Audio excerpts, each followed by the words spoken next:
নারায়ণগঞ্জের রূপগঞ্জ উপজেলার বালু নদের ওপর নির্মিত ডেমরা চনপাড়া সেতুটি এখন স্থানীয়দের কাছে মরণ ফাঁদ নামে পরিচিত হয়ে উঠেছে।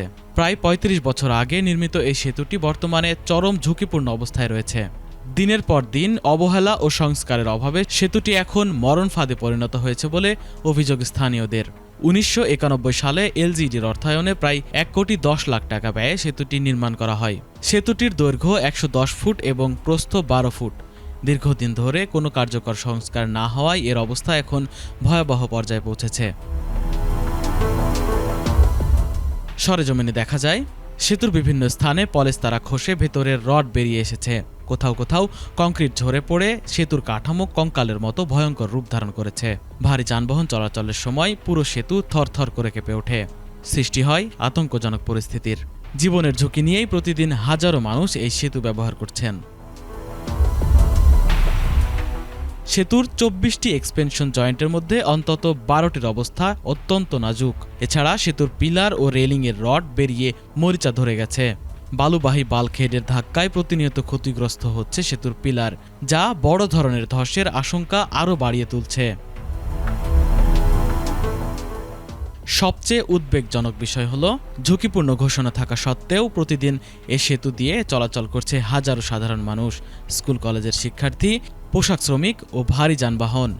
বিকল্প সড়ক না থাকায় বাধ্য হয়ে জীবনের ঝুঁকি নিয়ে পারাপার করতে হচ্ছে এলাকাবাসীকে। স্থানীয় বাসিন্দারা দ্রুত সেতুটি সংস্কার কিংবা নতুন সেতু নির্মাণের দাবি জানিয়েছেন। তাদের আশঙ্কা, দ্রুত কার্যকর ব্যবস্থা না নিলে যে কোনো সময় ভয়াবহ দুর্ঘটনা ঘটতে পারে। পায়াগুলো তো প্রায় 60% ড্যামেজ হয়ে গেছে। তো এই ক্ষেত্রে আমরা আসতে খুব ভয় লাগে, ব্রিজটা খুব কাঁপে, খুবই ঝুঁকিপূর্ণ।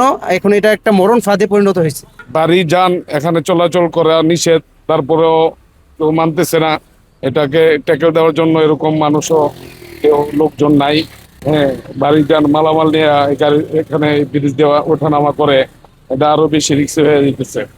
আর যে কোনো মতো একটা দুর্ঘটনা ঘটতে পারে। এখানে স্কুলের ছাত্ররা যায়, বিভিন্ন ধরনের লোক যায়, চাকরিজীবীরা যায়, সব ধরনের লোক যায় জায়গায়।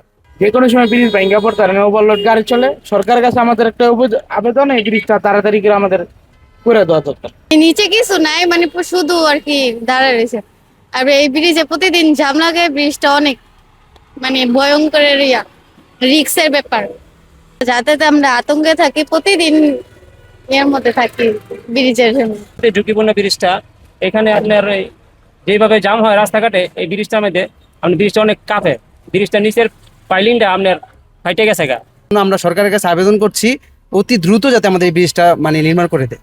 অপরদিকে প্রশাসন বলছে, একাধিকবার ভারী যানবাহন চলাচল নিষিদ্ধ ঘোষণা করে সাইনবোর্ড ও ব্যারিকেড দেওয়া হয়েছিল, কিন্তু রাতের বেলায় এটা চুরি হয়ে যাচ্ছে।